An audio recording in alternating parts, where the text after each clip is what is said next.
The Miz is the new WWE champion.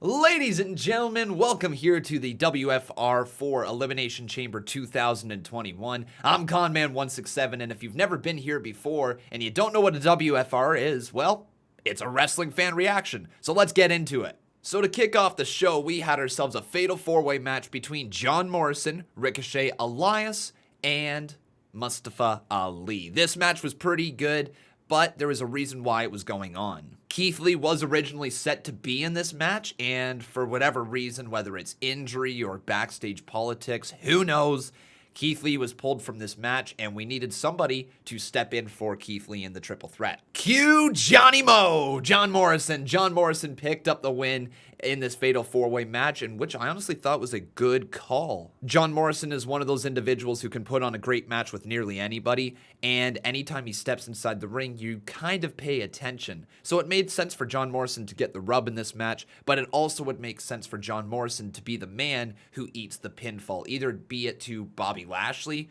or to Matt Riddle. I did only have one problem with this match, though, and it's the continued... How do you explain it? The continued butchering of Retribution. I think Retribution's got a lot to offer, and right now we're getting nothing from them. It takes a simple 5-minute search online to see just how damn good Mustafa Ali is. Take a look at Raw Talk. His promos on there are fire, but WWE does not want to push him for whatever reason, you know? And it's a big mistake. WWE needs to be doing something more with Mustafa. It feels like they're leading towards a Kofi Kingston-Ali match at WrestleMania, but then that begs the question to be answered, like, why have Ali lose? Why have Ali be the man who gets pinned in a fatal four-way on the pre-show? So yeah, just not great stuff for Ali, and I want to see better things for him. But yeah, the finish of the match was just simply John Morrison rolling up Ali for the 1, 2, 3, and that's that. Now let's get on to what was my favorite match of the night, the Smackdown Elimination Chamber match. This one was consisted of the following superstars: Kevin Owens, Sami Zayn, Daniel Bryan, Jey Uso, Cesaro, and King Corbin. The two participants who started off the chamber were Cesaro and Daniel Bryan. A fun 5 minutes went by before King Corbin came in and ruined the fun. By the way, just talking about King Corbin right here, he needs to lose the crown, like, now. There needs to be a crown versus something match, and the babyface wins the crown. Like, I'm not saying somebody needs to be a new king. I'm saying King Corbin needs to be done being king, because at this point, we've gotten everything we can get from his character. Sami Zayn was the next man to enter inside the chamber, but he really didn't want to go in. He was, however, eventually forced into the chamber by Cesaro, as Cesaro walked in the pod and just grabbed Sami Zayn and threw him back out. Sami did try to avoid Cesaro, though, by climbing on top of the pod and then scaling the side of the cage, but that was a mistake, as Sami Zayn soon found out. Cesaro takes his head, shoves it into the chains, takes his arms, releases them, and down goes Sami Zayn right onto the steel flooring. Cesaro then turned his attention over to King Corbin, and he went for his crown as he hit the Cesaro swing and locked in the sharpshooter for the tap out. King Corbin has been eliminated. It's now time for Kevin Owens to enter the chamber, and Sami Zayn, his former best friend, wants his help. Will Kevin Owens offer it? Nope! No, he will not. Kevin Owens turns on Sami Zayn, throwing him right into the side of the pod. Everyone proceeds to hit a big move, and then it's time for main event Jey Uso to enter the Elimination Chamber. Owens then goes on a little rampage, hits a moonsault off the top of the pod to everybody, stuns everyone and their mother, and then he eliminates Sami Zayn for the 1, 2, 3. Just to clear it up, Kevin Owens didn't actually stun any moms out there, okay? I just want to make that very clear. I thought it was funny, but Kevin Owens is not a mom stunner, okay? Okay. But as Sami Zayn is walking out of the chamber, guess who would take advantage? Jey Uso trapping the arm of Kevin Owens in the chamber door and proceeds to super kick him multiple times right in the head, hits the Uso splash, and Kevin Owens has been eliminated. Now we turn our attention over to Cesaro and Daniel Bryan as Cesaro starts picking apart the bummed knee of DB.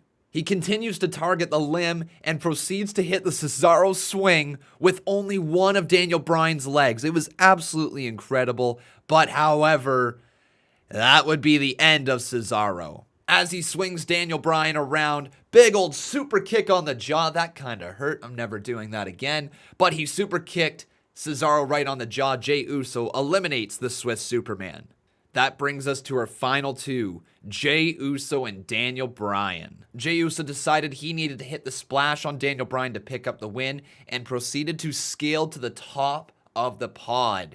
On the top of the pod, Jey Uso dove off of him and Daniel Bryan got his knees up. Bryan then backs up into the corner, runs full speed ahead right at Jey Uso, and Daniel Bryan wins the Elimination Chamber match. He gets to go on to face Roman Reigns. But oh good God, oh no, here comes Roman. Bryan, you're screwed. You gotta face Roman Reigns right now? Like, right now. You can't even go to the back and wash your hair off or anything. Like, you've gotta face Roman Reigns right now. This isn't gonna go good. The referee forced Daniel Bryan to get back up to his feet. The bell rings. And oh my good God, Daniel Bryan locks in the S-lock. Oh my God, Roman Reigns is about to tap out to Daniel Bryan. He's locked in. Daniel Bryan has it. Daniel's gonna make him down. No. Roman just fights his way out of the yes-lock, locks in the guillotine, and Roman Reigns is still the Universal Champion.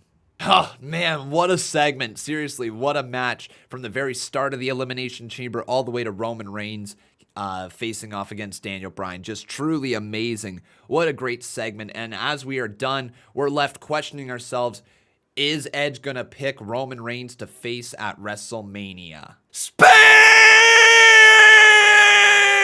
Out of nowhere! Edge delivers a spear onto Roman Reigns, points to the Mania sign, and ladies and gentlemen, it's official. Roman Reigns versus Edge for the Universal title at WrestleMania. Oh my God, take my money right now. The Battle of the Spears, are you kidding me? It's official, and what a great way to announce that this match is going down.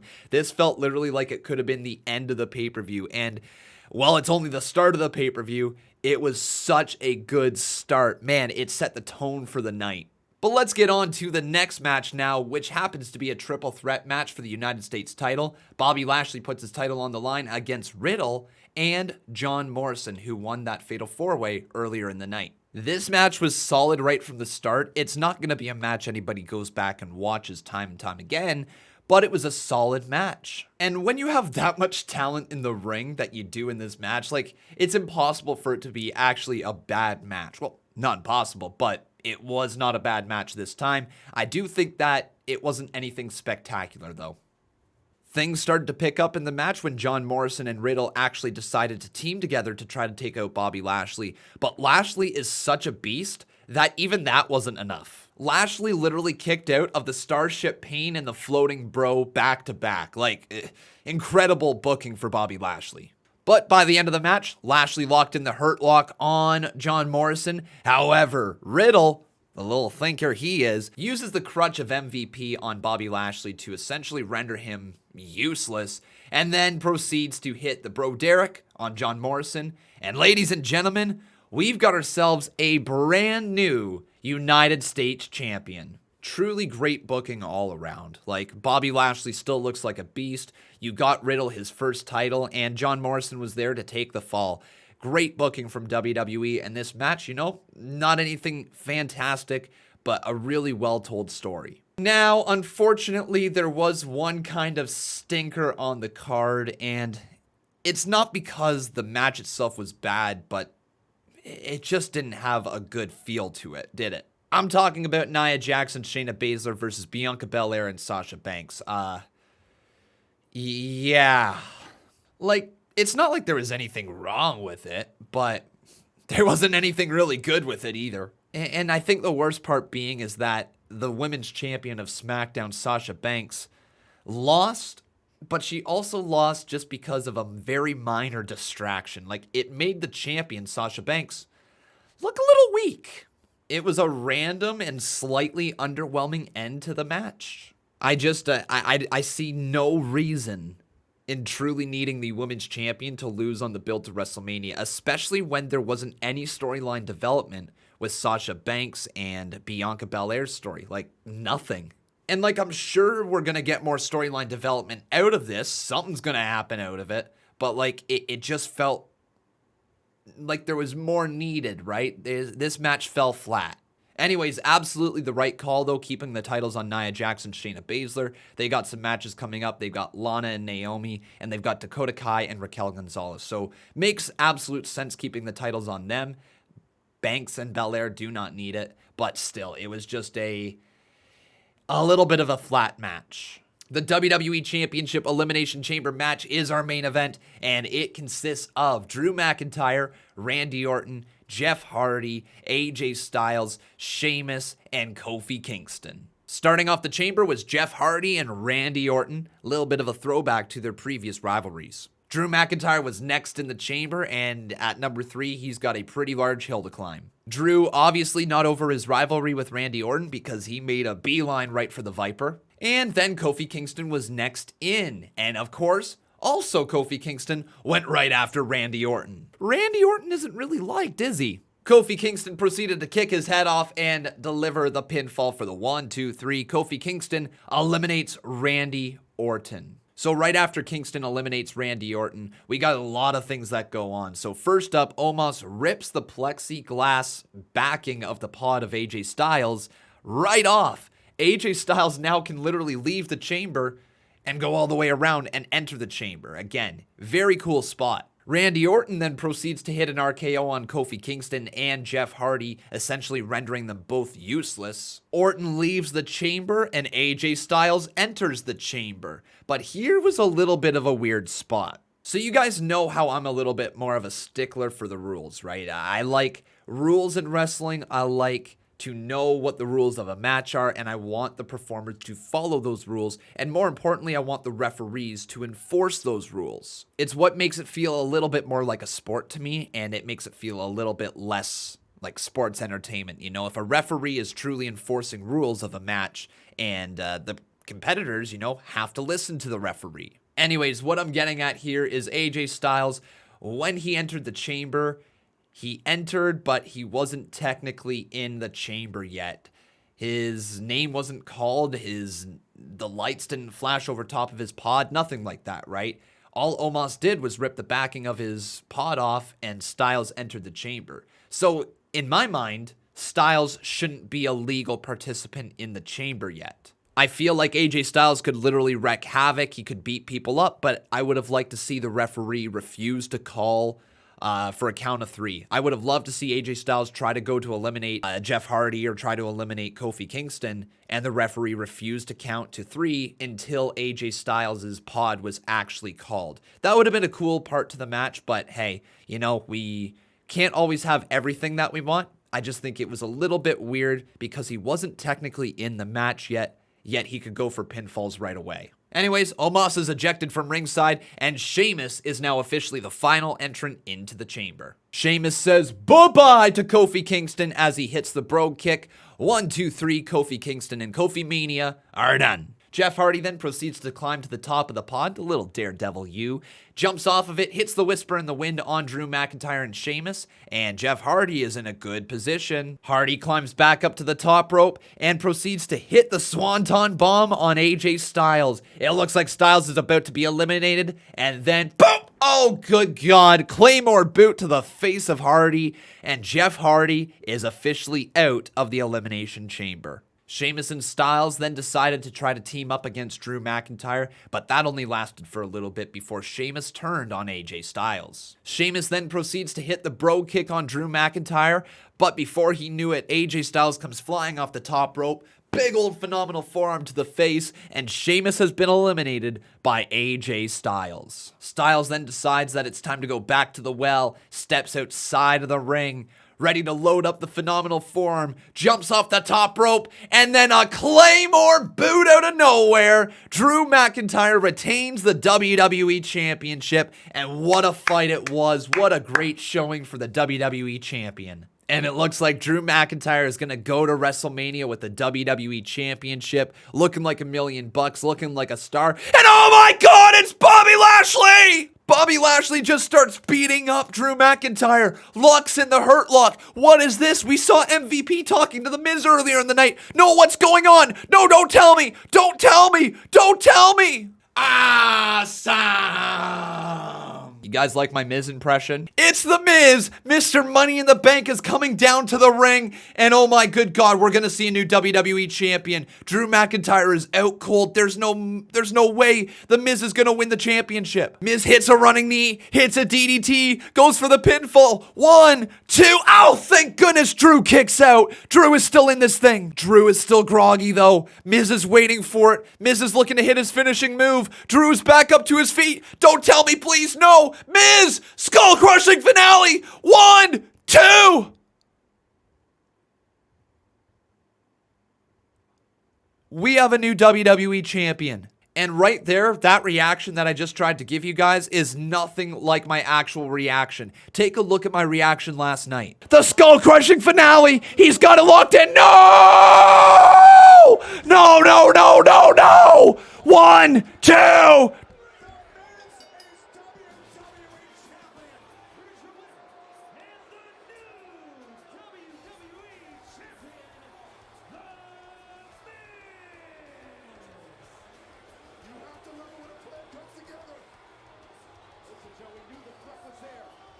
What an absolute shocking ending. I know Miz announced that he was going to try to cash in Money in the Bank, but no one saw this coming. Truly, no one saw The Miz going into WrestleMania season as the WWE champion. And look, hey, I love this. I have to admit, I do love this. And it's not because I love The Miz as the WWE champion.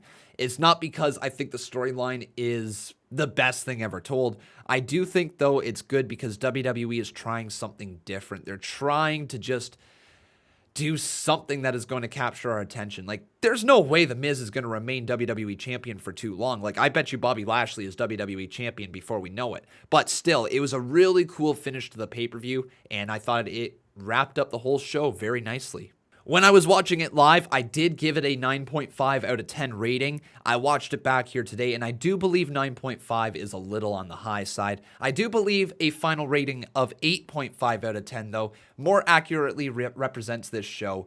It was a really, really fun show from start to finish, and the two chamber matches truly had not only great matches inside the chamber, but then they had little swerves after the matches with obviously Daniel Bryan versus Roman Reigns and The Miz cashing in on Drew McIntyre. So really good stuff from WWE, a very enjoyable pay-per-view. That is it for me, everybody. Thank you very much for watching the WFR. I really hope you guys did enjoy. On your way out, make sure you leave a like on this video, also making sure you are subscribed to the channel. And if you guys would like to come chat along with us on Monday Night Raw, we're going to be live tonight at 7:30 p.m. Eastern Standard Time watching the fallout of, well, the Elimination Chamber. Just a crazy show with lots and lots to talk about. But before you leave, I'm going to ask you guys that you follow me on Twitter at Conman167 and join our Discord down in the description below. We have over 1,000 members in there, and it's growing every single day. So make sure you join our Discord if you want to continue to chat along with wrestling fans. Thank you so much for watching, everybody. Make sure once again you leave a like on your way out. And as always, I've been Con, and that was the Elimination Chamber